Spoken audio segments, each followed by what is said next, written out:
Hello बच्चों, कैसे हो? I hope you all are doing great. I hope आप सीबीएसई के स्टूडेंट हो और आपका टारगेट बोर्ड एग्जाम है।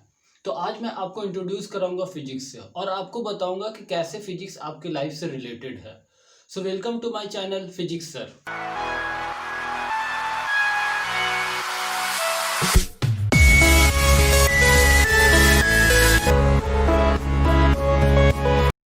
Actually, the word physics comes from Greek, and the meaning of physics is nature. And in Sanskrit, the meaning is study of physical world. So the basic definition of physics is study of nature and natural phenomena. So I want to write the definition that physics is defined as study of nature and natural phenomena.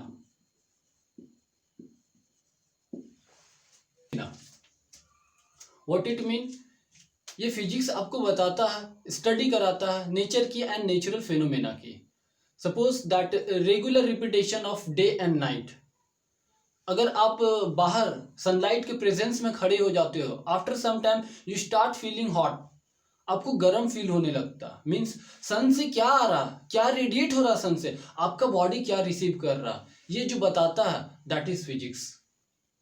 Rain drop, rain का होना, बारिश का होना, और बारिश की जो बूंदे स्फेरिकल शेप का होता है, ये कौन बताता है? यही फिजिक्स बताता है। This is the physics, right. You can not even imagine your life without physics. आप जिस रूम पे बैठे हो, आप मेरी वीडियो को देख पा रहे हो, क्यों देख पा रहे हो? Because of physics. आप जिस रूम पे बैठे हो, उस रूम में रूम हीटर होगा जो कि बेसिकली फ्लोर पे रखा हुआ होगा। What is the reason behind of that? क्यों नीचे रखा हुआ? यही तो हमें फिजिक्स बताता है। आप जिस रूम पे बैठे हो, उस रूम पे एसी लगा हुआ होगा, वो एसी दीवार पे कहीं टंगा हुआ होगा। मीन्स वो क्यों, आपने क्यों उसे स्पेसिफिक हाइट पे टांगा? द रीजन वो फिजिक्स बताता है। सो बेसिकली मैं बोला that without physics you can not even imagine your life. So basic to deal physics there are two principle thrust of physics. The first one is unification and the second one is reduction.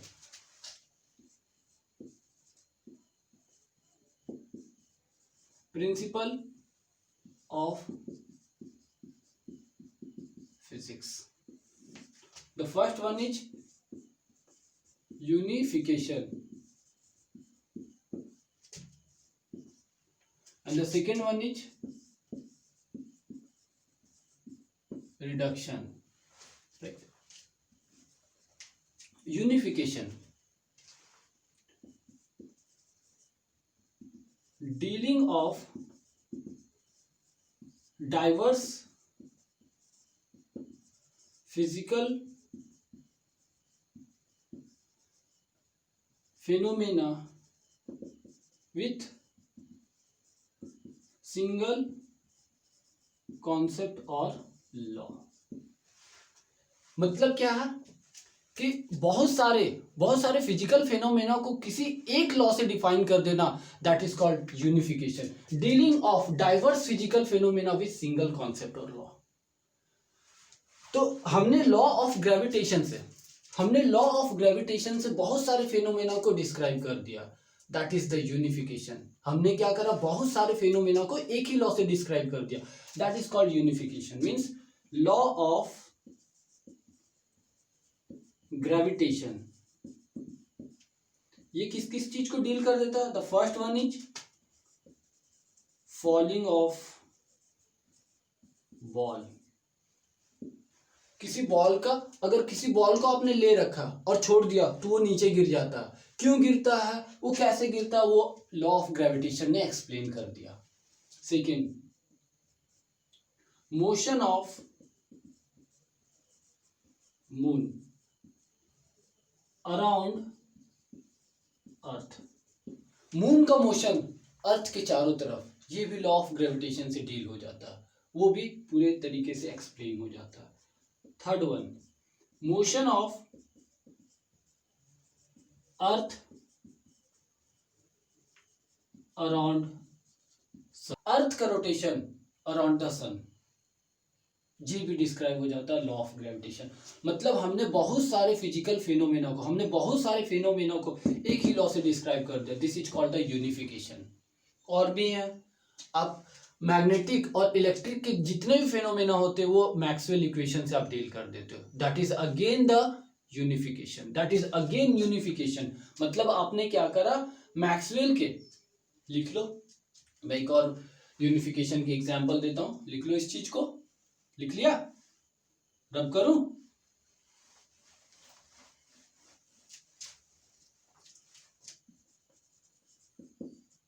Maxwell's equation. इससे आप लोग क्या deal कर देते हो, all phenomena of electric and magnetic. जितने भी phenomena electric और मैग्नेटिक से रिलेटेड है सारे को मैक्सवेल इक्वेशन से डील कर देते हो। This is again the unification, आपने यूनिफाई कर दिया। Now reduction, reduction is what, breaking of complex problem to simple और fundamental constituents.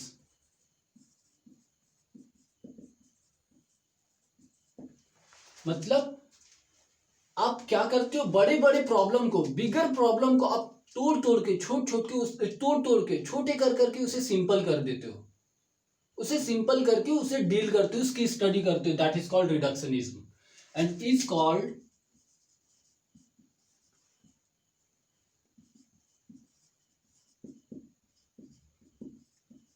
Reductionism. 19th century में थर्मोडायनेमिक्स की डेवलपमेंट हो चुकी थी। At that time temperature, entropy, internal energy, ये सारे बल system in terms of macroscopic quantity में डील होते थे। बट धीरे धीरे स्टडी हुई, फिर काइनेटिक थ्योरी आई, फिर हमें पता चला that temperature is the property of average kinetic energy of molecules of the system. तो हमने क्या करा, पहले बल सिस्टम के बारे में स्टडी करा, फिर उसे ब्रेक करते करते मॉलिक्यूलर लेवल तक गया। That is called reductionism. उसी को रिडक्शनिज्म बोलते हैं कि हमने क्या करा, तोड़ तोड़ के उसकी स्टडी करी। That is called reductionism. Clear है? यूनिफिकेशन मीन्स हमने क्या करा, एक लॉ बनाया, बहुत सारे फिनोमेना को डील कर दिया। This is called unification. And reductionism में क्या होता है, दैट हमने क्या करा, तोड़ तोड़ के, कॉम्प्लेक्स प्रॉब्लम को तोड़ तोड़ के सिंपल फंडामेंटल तक गए और वहां पे जाके स्टडी हमने करा। And that is called reductionism. Clear है? Now I am going to discuss the scope of physics. लिख लिया आपने? Scope of physics.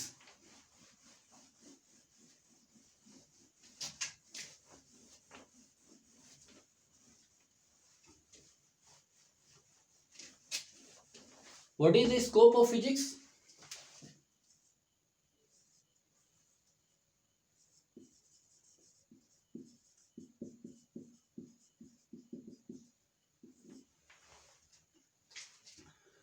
देखो, किसी पर्टिकुलर लॉ को आप बना दो और आप बोलो कि मैं उस लॉ से सारे फिजिक्स को डील कर दूं, पूरे फिजिक्स के जितने भी फेनोमेना उसे डील कर दूं, तो ये भी पॉसिबल नहीं है। मतलब मुझे कुछ स्पेसिफिक फेनोमेना के लिए कुछ लॉ बनाने होंगे। मतलब किस एक लॉ से आप फिजिक्स के पूरे पार्ट को नहीं डील कर सकते, पूरे फिजिक्स को एक्सप्लेन नहीं कर सकते हो। तो हमने क्या करा, we have divided the two domain of physics. We have divided physics into two domain. The first one is macroscopic, the second one is microscopic. Macroscopic and microscopic. Suppose अगर आपको किसी कार की स्पीड को calculate करना है, suppose कोई car है जो मोशन कर रहा है, मैंने बोल दिया आप स्पीड उसकी कैलकुलेट करके मुझे बताओ, तो आप क्या करोगे, आप देखोगे सबसे पहले डिस्टेंस मेजर कर लोगे, फिर देखोगे कि कितने टाइम में उस कार ने उस डिस्टेंस को मेजर किया, and that distance upon that time will give you the speed of that car. यही करोगे, ठीक है? तो यहाँ पे इन माइक्रोस्कोपिक आप क्या करते हो, आप उस चीज को डील करते हो जो कि नेकेड आई से आपको देख पाना पॉसिबल होता है। मतलब it is the study of phenomena at laboratory, terrestrial and astronomical, right. मतलब क्या है, लेबोरेटरी में सपोज मैंने एक पेंडुलम दे दिया, आपको बोला टाइम पीरियड कैलकुलेट करो, तो लेबोरेटरी में आप क्या करते हो, कैलकुलेट करते हो टाइम पीरियड, लैब में जाकर के उसकी टाइम पीरियड कैलकुलेट करते हो। एस्ट्रोनॉमिकल, हेवनली बॉडी की जो स्टडी होती है, it is the study of phenomena at laboratory, terrestrial and astronomical. अभी मैंने बताया दैट आप कार की स्पीड कैलकुलेट करते हो, मतलब आपने नेकेड आई से देखा उसकी कैलकुलेशन कर सकते हो। लैब में जितने एक्टिविटी परफॉर्म करते हो, सपोज पेंडुलम की टाइम पीरियड कैलकुलेट करना, फिर हेवनली बॉडी की study that comes under this microscopic, right. It is called classical physics. मतलब ये बहुत ही पुरानी फिजिक्स है। आप स्टार्टिंग जो फिजिक्स की स्टार्टिंग हुई थी यहीं से हुई थी, यही सारे एक्टिविटी से हुए थे, ठीक है। It is called classical physics. Macroscopic deals with classical physics, right. Now in microscopic आप जाकर के ना छोटे छोटे मॉलिक्यूल मीन्स मॉलिक्यूलर लेवल तक जाकर के आप स्टडी करते हो, ठीक है। छोटे छोटे पार्टिकल को स्टडी करते हो, that is microscopic. Means it is the study of atomic and molecular, it is the study of atomic and molecular phenomena, right। मतलब क्या करें आपने, एटॉमिक लेवल पे जाके स्टडी करा, and that is called microscopic, right. Now देखो, this is called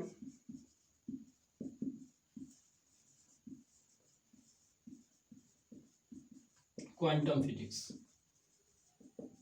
और ये बाद के फिजिक्स है, बाद में ये फिजिक्स आया, हमने बाद में मॉलिक्यूलर लेवल तक जाके स्टडी करना स्टार्ट किया। So this is microscopic, clear है। Means it basically deals with the structure of matter, okay. Now the next topic is how the physics is related to technology and how the technology is related to our society. So physics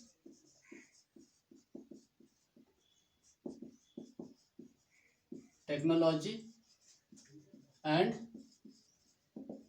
society, right। for the technology आपको physics की knowledge होनी चाहिए। Tomorrow's technology depends on today's physics. What it mean, आज हमारे पास technology है, क्यों है, because of study of physics. हमने स्टडी करा फिजिक्स का और फिर हमने टेक्नोलॉजी बनाया। Means there is relationship between physics and technology. How? The best example is physics giving rise to technology is silicon chip that triggered the computer revolution. What it mean? In last 3 decade of 19th century हमारे पास silicon chip आया, और उस silicon chip से हमारे पास computer आया, और हमने communicate करना स्टार्ट करा। मीन्स देखो क्या हुआ, सिलिकॉन चिप, ये जो सिलिकॉन चिप है ना, कैसे आया, because of physics. Means how the physics is related to technology, this is the best example. तो और भी सारी एग्जाम्पल है, suppose that in the field of transportation, पहले लोगों को गुड्स को कैरी करना इतना आसान नहीं होता था, फिर उन्होंने क्या करा, एक इंजन डिजाइन करा, that engine is steam engine. फिर उस स्टीम इंजन से हमने ट्रेन बनाया, और वो ट्रेन देखो ट्रांसपोर्ट करता ना गुड्स को, एक प्लेस से one place to another place, ठीक है। तो ये स्टीम इंजन कैसे आ पाया? Because of study of physics. और स्टीम इंजन से हमने क्या करा? हमने ट्रांसपोर्टेशन आसान कर दिया। मतलब क्या? हमने सोसाइटी के लिए काम करा। Means this show the relationship between the physics, technology and society. फिर हमने देखा दैट वो टेक्नोलॉजी जो स्टीम इंजन थी उसकी कुछ ड्रॉबैक थी, उसकी इफिशियंसी कम थी और वो non renewable source of energy से चलता था। Means what? अगर आप आज यूज कर पा रहे हो तो आपके आने वाले जनरेशन में भी उस ट्रेन पे ना बैठ पाए, ठीक है ना, गुड्स कैरी ना कर पाए। तो हमने क्या करा? फिर से स्टडी करा फिजिक्स का, और फिर से स्टडी करके हमने क्या करा? और भी एडवांस टेक्नोलॉजी बनाया और उसकी ड्रॉबैक को कम करा। और फिर हमने डिजाइन करा डीजल इंजन। फिर हमने देखा डीजल इंजन की भी कुछ ड्रॉबैक थी, उसकी भी इफिशियंसी उतनी अच्छी नहीं थी जितनी आप चाहते थे, ठीक है ना। फिर हमने क्या करा? फिजिक्स की स्टडी करा, और फिजिक्स का स्टडी कर हमने क्या करा? फिर से एक इलेक्ट्रिक इंजन बनाया। तो इस तरीके से ये शो करता है कैसे फिजिक्स टेक्नोलॉजी से रिलेटेड और कैसे टेक्नोलॉजी हमारे सोसाइटी के लिए हेल्पफुल है। This topic that I want to discuss that some kind of forces. Basically हमारे पास बहुत तरीके के फोर्स हैं, but in nature that there are four fundamental forces that we have to discuss. The first one is fundamental forces in nature. हमारे पास four fundamental forces है. The first one is gravitational force. Second one is electromagnetic force. Third one is strong nuclear force. Fourth one is weak nuclear force. तो हमारे nature में basically four fundamental force available है. The first one is gravitational force, the second one is electromagnetic force, the third one is strong nuclear force and the fourth one is weak nuclear force. तो एक एक करके मैं सारे को detail में study करता हूँ, ठीक है. आपको बताता हूँ कि क्या है ये force. The first one is gravitational force. Gravitational force देखो, ग्रेविटेशनल फोर्स तब एक्ट करता है ना जब दो बॉडी के पास मास हो. अगर दो बॉडी के पास मास है ना तो उनके बीच फोर्स लगेगा, ठीक है. And that force is called gravitational force. पहले मैं डेफिनेशन लिख देता हूं फिर अच्छे से आपको एक्सप्लेन करता हूं. It is the force of attraction between two objects by virtue of masses, ठीक है. दो बॉडी के पास अगर मास है तो उनके बीच में फोर्स एक्ट करेगा और वो फोर्स है ग्रेविटेशनल फोर्स. सपोज मेरी बॉडी, मेरे पास मास है, आपकी बॉडी मास है ना, चलो है, ठीक है. मतलब मेरे और आपके बीच में एक फोर्स एक्ट कर रहा है and that is gravitational force. और ये फोर्स का नेचर कैसा है? अट्रैक्टिव है. समझ रहे हो ना मेरी बात? ये जो फोर्स का नेचर है अट्रैक्टिव है. आपके और मेरे बीच में जो फोर्स एक्ट कर रहा है ना that is the gravitational force, force of gravity, ठीक है. तो मैंने क्या डेफिनेशन लिखा? It is the force of attraction between two object by the virtue of masses, ठीक है. मतलब आपके और मेरे बीच में क्या एक्ट कर रहा? ग्रेविटेशनल फोर्स एक्ट कर रहा, ठीक है. आगे देखो, आप और मैं, मे बी आप बहुत इनफाइनाइट डिस्टेंस पे बैठे हो और मेरी वीडियो को देख रहे हो. मे बी आप मेरे बगल में इधर ही कहीं बैठ करके मेरी वीडियो को देख रहे हो. समझ रहे हो ना? मतलब इन्फिनिटी, आप इन्फिनिटी हो फिर भी हमारे बीच में एक फोर्स एक्ट कर रहा, ग्रेविटेशनल फोर्स एक्ट कर रहा, ठीक है. तो मैं बोल सकता हूं it is long range force. Clear है ना? ये बहुत दूर तक ये फोर्स फैला हुआ है. It is long range force मतलब क्या है? ये बहुत ज्यादा डिस्टेंस, इनफाइनाइट डिस्टेंस तक ये फोर्स एक्ट करता है, ठीक है. अब देखो हमारे बीच में, आपके और मेरे बीच में मीडियम क्या है आपको पता, ठीक है. मे बी आप पानी, स्विमिंग पूल के अंदर जाके देख रहे हो, मेरी वीडियो देख रहे हो, लेना, ऐसा गलती नहीं करना, ठीक है। मतलब आपकी मीडियम क्या है, that I am not knowing. May be आप वैक्यूम में जाके देख रहे हो, पॉसिबल नहीं है, चलो फिर भी मान लेता हूँ आप वैक्यूम में जाकर के मेरी वीडियो को देख रहे हो, ठीक है। मतलब हमारे बीच में मीडियम क्या है, that we are not knowing, but still हमारे बीच में attractive force, force of attraction act कर रहा, मतलब ये ग्रेविटेशनल फोर्स एक्ट कर रहा, means it does not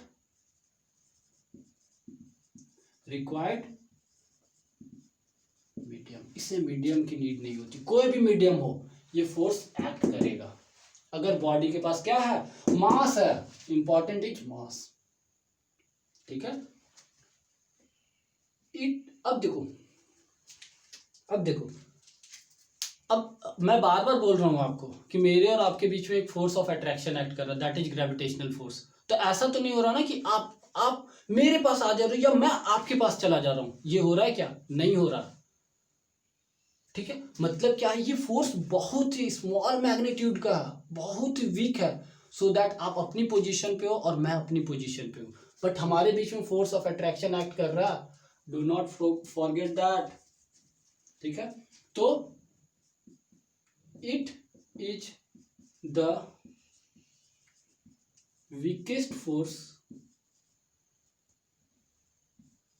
in nature.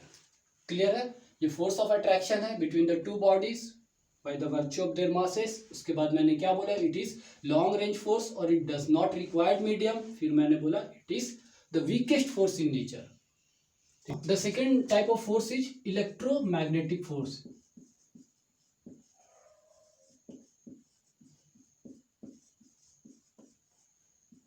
पहले मैं डेफिनेशन लिख देता हूं, फिर आपको एक्सप्लेन करता हूं, ठीक है।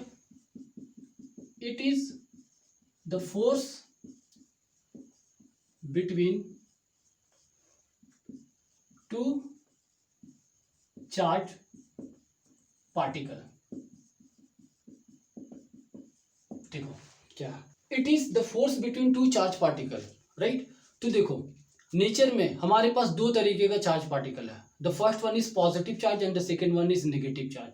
तो अगर दो चार्ज सेम नेचर के, अगर दो चार्ज सेम नेचर के दोनों एक जैसे हैं, तो उनके बीच में क्या होगा, रिपल्सिव होगा, उनके बीच में रिपल्सिव फोर्स एक्ट करेगा। अगर दो चार्ज सेम नेचर के, देखो सेम नेचर के, पॉजिटिव पॉजिटिव नेगेटिव नेगेटिव, तो इन दोनों पॉजिटिव पॉजिटिव वाले के बीच में क्या होगा, फोर्स ऑफ रिपल्सन होगा, ठीक है। नेगेटिव नेगेटिव वाले के बीच में क्या होगा, फोर्स ऑफ रिपल्सन होगा। मतलब क्या, ये एक दूसरे को रिपेल करेंगे, एक दूसरे से दूर जाना चाहेंगे, ठीक है। अगर दो चार्ज अपोजिट नेचर का, एक पॉजिटिव एक नेगेटिव, तो ये एक दूसरे को अट्रैक्ट करेंगे, इनके बीच में फोर्स ऑफ अट्रैक्शन एक्ट होगा, ठीक है,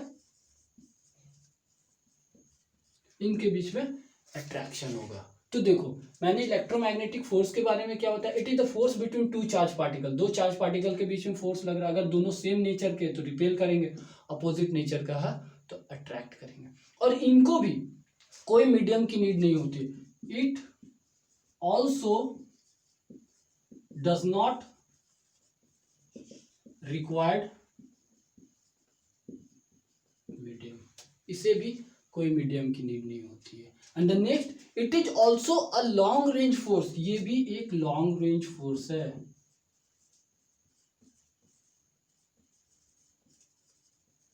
रेंज फोर्स, ठीक है। अगर दोनों चार्ज इनफाइनाइट डिस्टेंस पे हैं, फिर भी उनके बीच में ये फोर्स एक्ट करेगा। So this is also a long range force, और this is the weakest force. मैंने बताया था ग्रेविटेशन के बारे में, it is the weakest force, but ये क्या, this electromagnetic force is stronger than this gravitational force. तो मैं लिख सकता हूं this electromagnetic force, this force is stronger than gravitational force। दिख रहा ना, ठीक है, this force is stronger than gravitational force, ठीक है।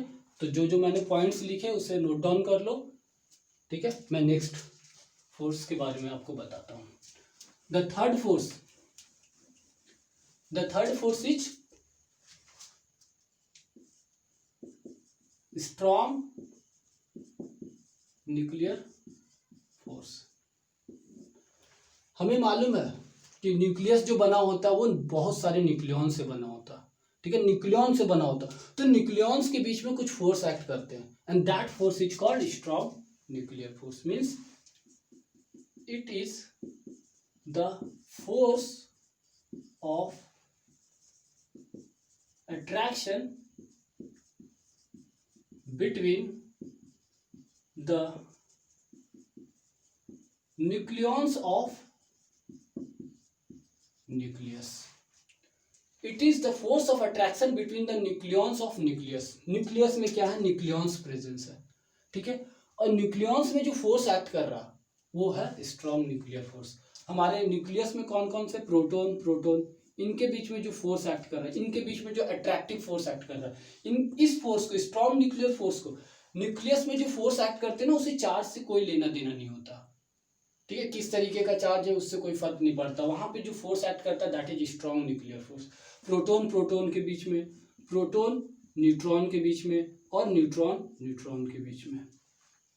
क्लियर है? तो ये जो फोर्स एक्ट कर रहा है वो है स्ट्रॉन्ग न्यूक्लियर फोर्स, ठीक है। अब देखो न्यूक्लियस का साइज है बहुत ही छोटा, बहुत ही छोटा, और उसी न्यूक्लियस के अंदर ही ये फोर्स एक्ट कर रहा। Means it is short range force, ठीक है, ये बहुत ही स्मॉल डिस्टेंस में ये एक्ट कर रहा। क्लियर है? और क्या है, देखो ये मैं बोल रहा हूं ना स्ट्रॉन्ग वर्ड, स्ट्रॉन्ग यहां लिखा हुआ है, तो एज द नेम सजेस्ट ये क्या है, it is the strongest force in nature. Clear है? ये सबसे स्ट्रॉन्ग फोर्स है नेचर में। Now the fourth one is, लिख लो, ठीक है, the fourth one is weak nuclear force, ठीक है, क्या है, वीक न्यूक्लियर फोर्स।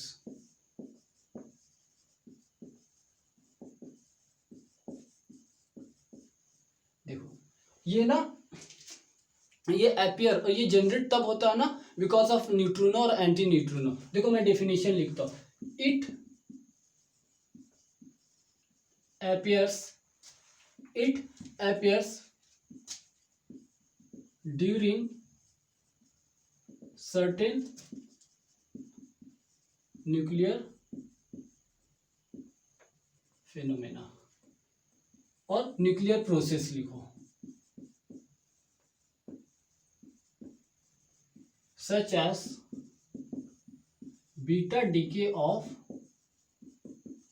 न्यूक्लियस, ठीक है। ये कुछ सर्टेन न्यूक्लियर फेनोमेना में ही ये फोर्स अपेयर होता। अब ये देखो मैं बोला हूं ये न्यूक्लियस, यहां पे भी न्यूक्लियर फेनोमेना हो रहा, मतलब क्या है, it is short range force, ठीक है। नाउ इट इज, ये बहुत ही शॉर्ट रेंज फोर्स है, ठीक है। It is strongest force than gravitational force, but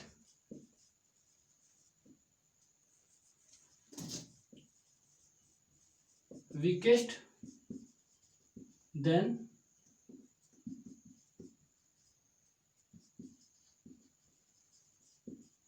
electromagnetic and